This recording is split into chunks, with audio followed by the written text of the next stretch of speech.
আমার মনে আছে 17 জুলাই আমিরে জামাত টার্কি এবং সৌদি আরব সফর শেষে ভোরবেলা ঢাকায় নেমেছিলেন। মাগরিবের পরে তিনি মিরপুর ডিএইচএসে আমাদের পলিটিক্যাল কমিটির মিটিং আহ্বান করেছিলেন। এই উদ্ভূত পরিস্থিতি, তখন কিন্তু উত্তরায় বেশ কয়েকজন শহীদ হয়ে গিয়েছে ওই দিনই। উদ্ভূত পরিস্থিতি নিয়ে পর্যালোচনা করার জন্য তিনি মিরপুর ডিএইচএসে প্রোগ্রাম ডেকেছিলেন। আমরা রওনা দিয়েছিলাম উত্তরা থেকে। দিয়াবাড়িতে যাওয়ার পরে খবর পেলাম যে ওটা ডিবি ঘেরাও করে ফেলছে, প্রোগ্রাম স্থল চেঞ্জ এবং পরবর্তীতে জানানো। বাসায় চলে গেলাম। রাত 12টার দিকে আমিরে জামাত একটা অ্যাম্বুলেন্স নিয়ে তার পিএসকে সাথে করে তিনি চলে আসছেন আমার বাসায়। বললেন চলো আমরা বের হয়ে যাই। কোথায় যাব, কেন যাব? পরিস্থিতি তো মার কাট। ছাত্রলীগ, যুবলীগ, গুন্ডা বাহিনীর হাতে অস্ত্র, তাদের এজেন্ট, তাদের দেশি বিদেশি এজেন্টরা সক্রিয়, আমাদেরকে মাইক্রোস্কোপ লাগাই খুঁজতেছে। এই অবস্থায় রাত 12টা 1 মিনিটে আমিরে জামাত একটা অ্যাম্বুলেন্স নিয়ে আসছেন, আমাকে বলেন চলো। আমি তখন লঙ্গি পরা অবস্থায় ছিলাম। আমার অবস্থা দেখে উনি বললেন কি তুমি চেঞ্জ করতে চাও? দরকার নাই, আসো। এই সময় আর চেঞ্জ করার সময় নেই, কখন যে জেলে যাবা, কখন বা শহীদ হয়ে যাবা, অতএব এগুলোর দরকার নেই, চলো। তবু আমি ওনার পিএসকে ওনার সাথে দিয়ে বললাম তুমি ওনাকে গাড়িতে উঠো, আমি আসতেছি। কোনো রকম তাড়াহুড়া করে একটা প্যান্ট পরে ওনার কিছু হাঁটলাম, গাড়িতে গিয়ে অ্যাম্বুলেন্সে উঠলাম। সেখান থেকে আমরা গেলাম হলো সেক্রেটারি জেনারেলের, বর্তমান সেক্রেটারি জেনারেল মিয়া গোলাম পরোয়ার সাহেবের বাসায়। সেখানে আরেকজন দায়িত্বশীলকে দেখলাম এবং কথাবার্তা শুনে বুঝলাম যে আরও কিছু দায়িত্বশীল এখানে আসতেছেন। আমরা রাত 2টা পর্যন্ত সেখানে মিটিং করেছিলাম। সেই মিটিংয়ে আমরা অ্যারেস্ট হতে পারতাম। পরের দিনই সেক্রেটারি জেনারেল এই বাসা থেকে অ্যারেস্ট হয়েছে, কিন্তু যে কোনো কারণে আমরা অ্যারেস্ট হলাম না। মিটিং শেষ করে আমিরে জামাত আমাদেরকে যে ব্রিফ করলেন, তিনি বললেন আমি জানি না এই জুলাই বিপ্লবের শেষ পরিণতি কি হবে, এটা এখনো পরিষ্কার নয়। তবে যারা আহত হচ্ছে, যারা শহীদ হচ্ছে, এদেরকে কোনো দলের পরিচয়ে পরিচিত করা যাবে না। এরা সবাই আমাদের শহীদ, এরা সবাই আমাদের আহত। তোমরা ব্যাপকভাবে আহতদের পাশে দাঁড়াও, তাদের চিকিৎসা খরচ দাও, হাসপাতালের সাথে কথা বলো। হাসপাতাল কোনোটা যদি ক্ষমা না করে, কোনোটা যদি মাফ করে না দেয়, আমরা জামাত ইসলামীর পক্ষ থেকে হাসপাতালের বিলের দায়িত্ব নিব, কিন্তু চিকিৎসায় যেন কোনো ত্রুটি না হয়।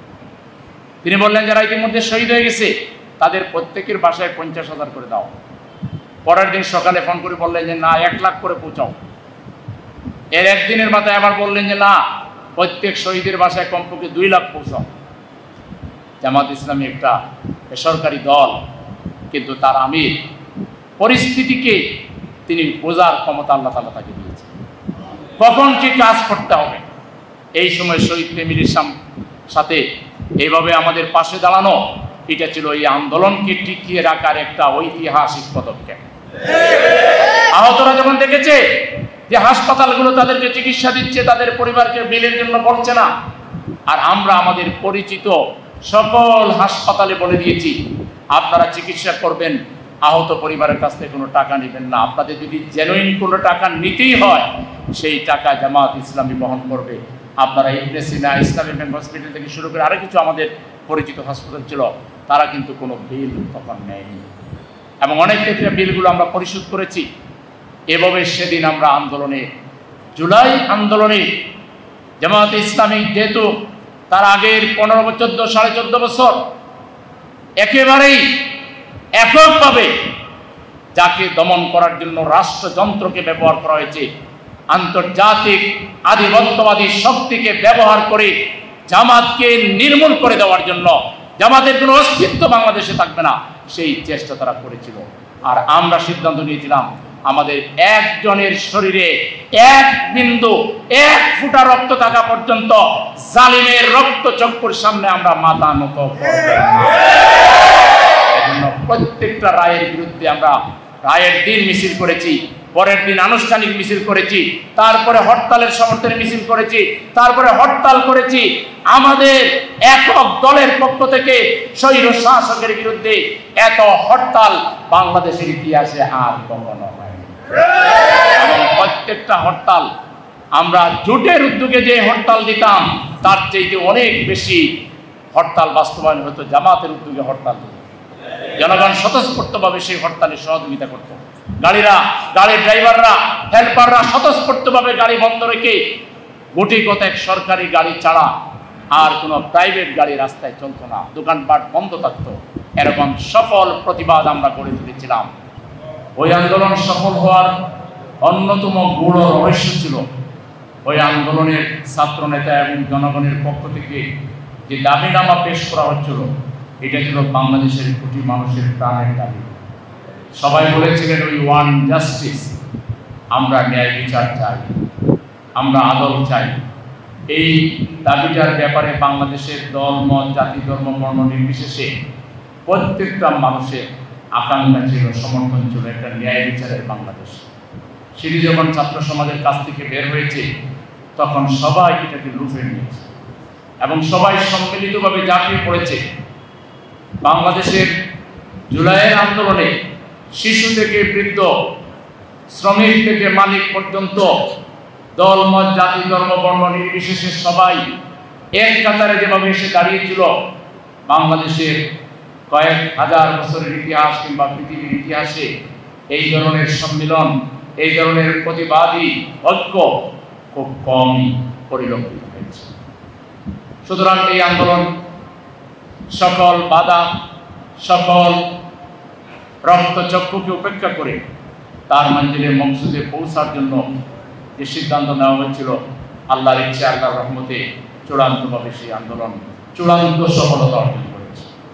আজকের এই দিনে আমরা শহীদ আবু সাইদ, শহীদ মীর মুগ্ধ থেকে শুরু করে, শহীদ জসিমউদ্দিন থেকে শুরু করে যে প্রায় 2000 যে শহীদ আমাদের জুলাইয়ের শহীদ, এবং তারও আগে জুলাইয়ের প্রেক্ষাপট তৈরি করতে গিয়ে আমাদের যে ভাইরা প্রতিবাদ করতে গিয়ে শহীদ হয়েছেন, বিগত ফ্যাসিবাদী আমলে 15.5 বছরে ফাঁসির কাস্টে যারা জীবন দিয়েছেন এবং প্রতিবাদ করতে গিয়ে যেসব মানুষ জীবন দিয়েছেন, এই সকল শহীদদেরকে আমরা শ্রদ্ধার সাথে স্মরণ করি।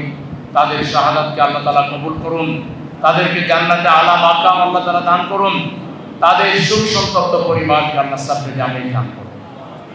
আর যে ভাইরা আমাদের আহত হয়ে একটি মুক্তির স্বপ্ন নিয়ে যারা এইভাবে কেউ হাত হারিয়েছেন, পা হারিয়েছেন, চোখ হারিয়েছেন, কেউ বা চোখ, হাত, পা সবই হারিয়েছেন, আজকে পঙ্গুত্বের জীবন যাপন করছেন, কিন্তু তাদের চোখে মুখে একটাই আনন্দ, তাদের একটাই প্রশান্তি, আমরা যা চেয়েছিলাম সেটি তো হয়েছে। আমাদের আমিরে জামাতের নেতৃত্বে আমরা পঙ্গু হাসপাতালে গিয়েছিলাম, একজনের এক হাতও নেই, এক পাও নেই, চোখের সমস্যা, কিন্তু সে আনন্দে উচ্ছল। আমিরে জামাতকে দেখে বিছানা থেকে অনেক সংগ্রাম করে সে বসে গেছে, তার সহযোগিতা ছাড়া বসার কথা না, কিন্তু আমিরে জামাতকে পেয়ে এত খুশি হয়েছে, নিজের সাথে সংগ্রাম করে বিছানায় বসেছে। আমিরে জামাত আদর করে তাকে জিজ্ঞেস করলেন, তোমার এত আনন্দের হেতুটা কি? তোমার তো হাত হারিয়েছ, পা হারিয়েছ, চোখ হারিয়েছ, তোমার তো ব্যথা দূর থাকার কথা, কিন্তু তুমি এত আনন্দ উচ্ছল। সে বলল, মহতারাম আমিরে জামাত, আমরা এর বিনিময়ে স্বাধীন বাংলাদেশ পেয়েছি, নতুন বাংলাদেশ পেয়েছি, এটাই আমাদের সবচেয়ে বড় সফলতা। তাকে বলা হলো, এই বাংলাদেশকে যদি টিকিয়ে রাখতে হয়, সামনের দিকে এগিয়ে নিয়ে যেতে হয়, আরো কোরবানি যদি করা লাগে, তুমি কি করবা? বলছে, আমার আরেকটা পা আছে না, আরেকটা হাত আছে না, সেটা দিয়েও বাংলাদেশের মর্যাদাকে পৃথিবীর মানচিত্রে আমরা উঁচু করে রাখবো। আমরা স্বৈর শাসনের কাছে, স্বৈরাচারদের কাছে, ফ্যাসিস্টদের কাছে আমরা এই বাংলাদেশের জনগণ আর মাথা নত করব না। আজকে কষ্ট লাগে আমাদের এই জুলাই শহীদের পরিবার এবং যারা আহত, তাদের জন্য আমরা কি করতে পারলাম? কি করতে পারলাম? আমাদের এই সরকার 18 কোটি মানুষের সমর্থিত সরকার, আপনারা একটা বড় হাসপাতাল বানাইতে পারলেন না, যেখানে সব বিভাগ থাকবে আর এটা ডেডিকেটেড থাকবে ওই জুলাই শহীদ পরিবার আর আহত পরিবারদের জন্য। কিয়ামত পর্যন্ত এই হাসপাতাল তাদের জন্য ডেডিকেটেড থাকবে। এটা বানাতে পারলেন না যারা, আপনাদের এটাও কিন্তু একটা ব্যর্থতা। এখনো সময় আছে, আপনারা টার্কি সরকারের সহযোগিতা চান, কাতারের সহযোগিতা চান, যে আমার বাংলাদেশে আমি চীন সরকারকে চান, আমাদের বন্ধু রাষ্ট্রগুলোকে চান, যে আমরা আমাদের জুলাই শহীদদের পরিবারের জন্য এবং আহতদের জন্য সব ডিপার্টমেন্ট থাকবে। একটা পিজি হাসপাতালের চাইতেও, বারডেমের চাইতেও, পিজি বারডেম মিলাইয়া একটা ঐতিহাসিক বড় হাসপাতাল ডেডিকেটেড। এখানে অন্য কেউ যাবে না, শুধু এরাই চিকিৎসা নিবে। এমার্জেন্সি কেউ নিল, কিন্তু ডেডিকেটেডলি এদের জন্য থাকবে।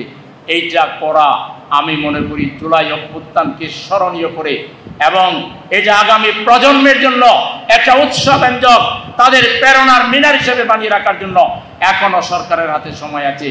ফেব্রুয়ারিতে যদি ইলেকশন করেন তাও আপনার হাতে 7 মাস সময় আছে। কাল বিলম্ব না করে আজকের মিটিং থেকে আমি জোর দাবি জানাচ্ছি, আপনারা আমাদের এই আহত পরিবারগুলোকে ভালো চিকিৎসা দেন।